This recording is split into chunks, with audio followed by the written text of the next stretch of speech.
नमस्कार दोस्तों, स्वागत है आपका हाई फीवर में। आज हम बात करने वाले हैं एक ऐसे मिडिल ईस्ट डील के जिसने पूरी दुनिया के पॉलिटिक्स को हिला दिया था, अब्राहम अकॉर्ड्स। लेकिन अब 2026 में डोनाल्ड ट्रंप फिर से इस डील को एक्सपैंड करना चाहते हैं और इस बार पाकिस्तान एक बहुत ऑकवर्ड सिचुएशन में फंस चुका है। क्या पाकिस्तान फ्यूचर में इजराइल को ऑफिशियली रिकॉग्नाइज करेगा? क्यों सऊदी अरबिया भी केयरफुली गेम खेल रहा है और कैसे ईरान का नाम इसी पूरी स्ट्रैटेजी का सेंटर में आ जाता है? आज का हम इस वीडियो को देखेंगे, जानेंगे, सब कुछ डिटेल में समझेंगे दोस्तों। नाउ आज की जो टॉप स्टोरीज है वो यही कहती है, why Trump Abraham accord demand put Pakistan in an awkward post spot. क्या होगा इससे? पाकिस्तान की ही मिर्ची क्यों लग रही है? बाकी सब देश कैसे सेफ हैं? Trump pushes Middle East reset, Pakistan faces Saudi Abraham Accords dilemma, not Pakistan PM Shahbaz Sharif but army chief, so वगैरह वगैरह। तो अब्राहम अकॉर्ड क्या है, ट्रंप क्या चाहते हैं, पाकिस्तान ने माना क्यों नहीं, सब कुछ डिटेल में जानेंगे। तब तक के लिए ये वीडियो देखिए।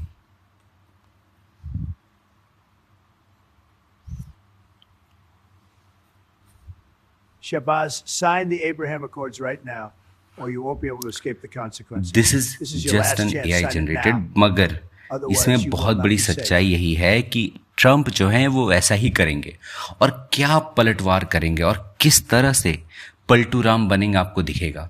जितना ही मुनीर असीम मुनीर भाई भाई जो करते हैं, ट्रंप मुनीर भाई भाई, सब फील्ड मार्शल तेल लाने जाएगा और आज के समय में यही होगा। Why Trump's Abraham Accord demand put Pakistan in an awkward spot? ये अब्राहम अकॉर्ड है क्या? आपको पता भी है अब्राहम अकॉर्ड कब शाइन हुआ था? ठीक है, Trump pushes Middle East reset. Trump middle east को रीसेट करना चाहता है। क्यों करना चाहते हैं? इसके पीछे बहुत बड़ा रीज़न है। ईरान फैक्टर बहुत मैटर करता है। ईरान कैसे इस बीच में आता है और कैसे इसमें पाकिस्तान के जो ये है डिफेंस मिनिस्टर ख्वाजा आसिफ, ये कह रहे हैं it is not acceptable to us. सुनिए इनकी बातें।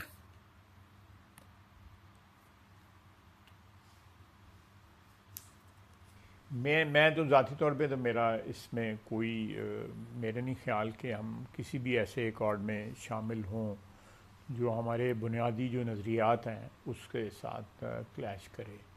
और मेरा ख्याल है इस वक्त कोई नहीं। देखिए, पाकिस्तान एक रिलीजियस कंट्री है।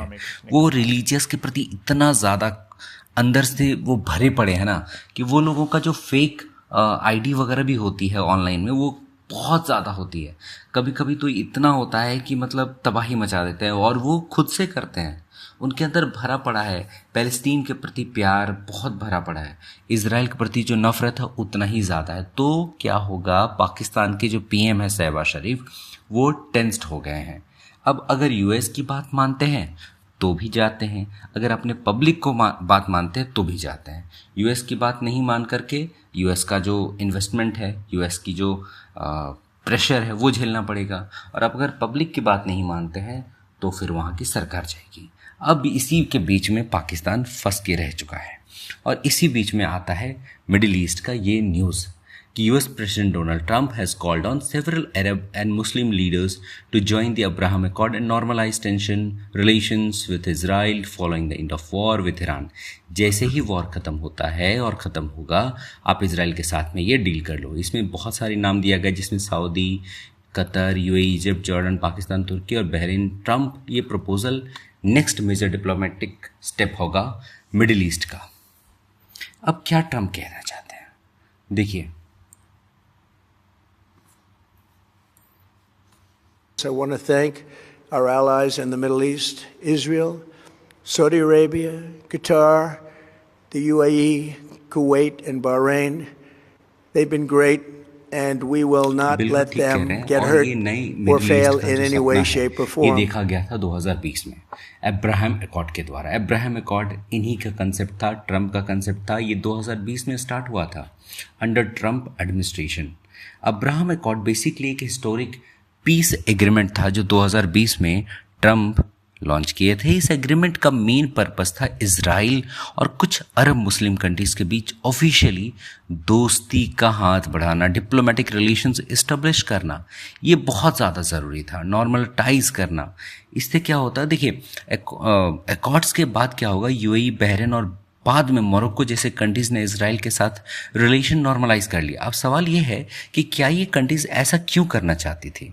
सबसे बड़ा रीज़न था इकोनॉमिक कॉपरेशन, मतलब trade, business, security partnership, countering Iran. Israel got wider acceptance इन अरब वर्ल्ड, ट्रेड, टूरिज्म बढ़ेगा, मिलिट्री कॉपरेशन इंक्रीज होगा।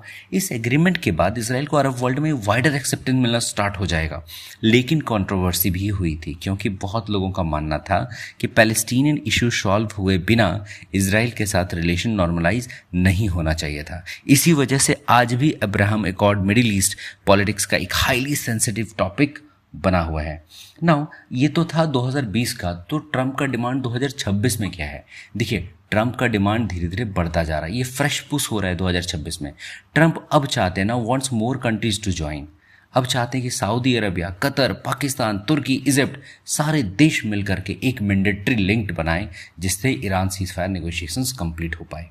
नाउ इसमें सबसे ज़्यादा खराब डील हो सकती है पाकिस्तान का, क्योंकि पाकिस्तान ने अपने पासपोर्ट पे ये लिखवा करके रख दिया है, all you can visit, all countries you can visit but except Israel. इसके बाद तो ये कहना ही नहीं है, अनेक चेंज करने पड़ेंगे, मतलब उनका पासपोर्ट भी चेंज करना पड़ेगा। ये जो डिमांड ही है मिडिल ईस्ट पीस और ईरान सीजफायर नेगोशिएशंस को डायरेक्टली इजराइल नॉर्मलाइजेशन के साथ कनेक्ट कर रहे हैं। और तो ट्रंप ने कहा कि ईरान पीस डील का पार्ट बनने के लिए अब्राहम एकॉर्ड ज्वाइन करना ऑलमोस्ट मैंडेटरी है, ये ज़रूरी है। अब इसके बाद सवाल आता है कि why Pakistan is in trouble. Pakistan का जो डिप्लोमेटिक डिलेमा है ये बहुत ज़्यादा है। पाकिस्तान ऑफिशियली रिकॉग्नाइज नहीं करता, पाकिस्तान के अंदर पैलेस्टीन को सपोर्ट में स्ट्रॉन्ग इमोशंस है, right. Religious political group oppose करते हैं नॉर्मलाइजेशन को, लेकिन पाकिस्तान को ज़रूरत क्या चीज़ की है? पाकिस्तान को ज़रूरत है यूएस की सपोर्ट की, आईएमएफ इकोनॉमिक स्टेबिलिटी की, सऊदी फाइनेंशियल बैकिंग की। So Islamabad is stuck begging ideology and survival, यही हो रहा है। अब क्या होगा कि पाकिस्तान ने कहा कि पैलेस्टीन स्टेट के बिना इजराइल के साथ रिलेशन पॉसिबल नहीं है। पाकिस्तान की सबसे बड़ी प्रॉब्लम यही है कि वो अमेरिका और सऊदी अरेबिया को इग्नोर कर ही नहीं सकता, और इसीलिए पाकिस्तान के जो डिफेंस मिनिस्टर उन्होंने कहा not acceptable. Pakistan publicly rejected Trump's suggestion, लेकिन इसका जो ये होगा कंक्लूजन होगा, ये आपको झेलना पड़ेगा, ये आपको झेलना पड़ेगा पाकिस्तान को। और यहीं पे उसका डिलेमा आ जाता है, यहीं पे उनके लिए प्रॉब्लम आ जाती है। और इसके साथ साथ में एक और न्यूज़ आ रहा है कि सऊदी अरबिया इसमें साइलेंट है, ये साइलेंट स्ट्रैटेजी खेल रहे हैं। It has not fully accepted Abraham accord yet want security guarantee from US, also want progress on Palestinian statehood, crown Prince balancing US relation, Islamic world image, regional leadership, Gaza war complicated everything. मतलब क्या हो रहा है कि crown Prince ने एक balance maintain करने की कोशिश कर रहे हैं। एक तरफ उन्हें अमेरिका का साथ चाहिए, स्ट्रॉन्ग रिलेशन भी चाहिए, दूसरी तरफ इस्लामिक वर्ल्ड में सऊदी अरेबिया की इमेज और लीडरशिप भी मेंटेन करनी है। इसलिए सऊदी अरेबिया ओपनली हाँ भी नहीं बोल रहा और डायरेक्टली मना भी नहीं कर रहा। लेकिन आपको मैं बता दूं, अभी जो आर्टिकल्स पब्लिश हो रहे हैं वो बिल्कुल अलग हैं। ये कह रहे हैं कि Saudi Arabia reject Israel normalization without Palestinian statehood amid Trump push on Abraham Accord। इनके लिए पैलेस्टीनियन स्टेटहुड बहुत मायने रखता। अगर वो रिसॉल्व हो गया तो इसराइल को वो एक्सेप्ट करने के लिए तैयार हो जाएंगे। Why Saudi Arabia is still resisting Trump pressure? Again वही, अगर पैलेस्टीनियन का एंगल अगर आप देखो तो अगर वो सॉल्व हो गया तो बहुत सारा फैक्टर तो ऐसे ही हट जाता है ना। ईरान फैक्टर यहाँ पे कैसे आया? देखिए, ईरान फैक्टर आपको समझना होगा कि बिहाइंड एवरीथिंग है। अब्राहम एकॉर्ड साइन ही इसलिए किया जा रहा है कि आप ईरान को आइसोलेट करेंगे, इसी वजह से तो ये किया जा रहा है।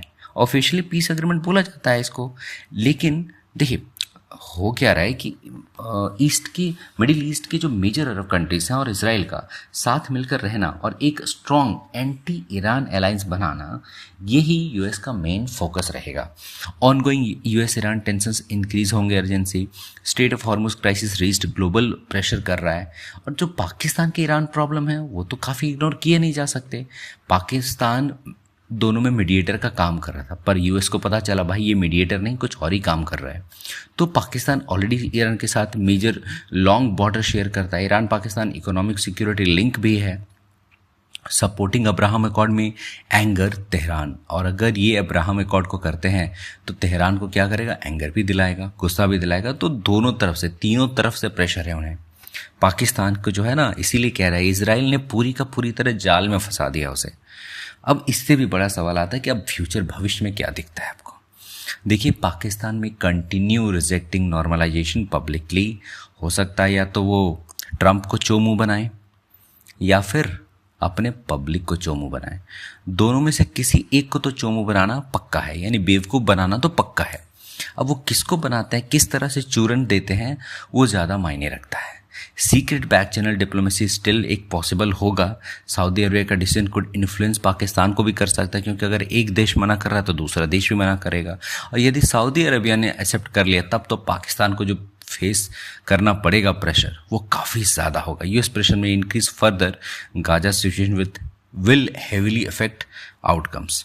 अब देखना ये होगा कि क्या पाकिस्तान फ्यूचर में अपनी पॉलिसी बदलेगा या फिर मिडिल ईस्ट और ज़्यादा डिवाइड होता जाएगा। क्या अब्राहम अकॉर्ड रीजन में परमानेंट पीस लाएंगे या एक नया जियोपॉलिटिकल राइवलरी को जन्म देगा। आपका क्या मानना है, क्या पाकिस्तान कभी इजराइल को ऑफिशियली रिकॉग्नाइज करेगा? कमेंट करके ज़रूर बताएं। वीडियो पसंद आए तो लाइक, शेयर और सब्सक्राइब ज़रूर करें। मिलते हैं नेक्स्ट एक्सप्लोसिव जियोपॉलिटिकल अपडेट के साथ, तब तक के लिए धन्यवाद। जय हिंद, जय भारत।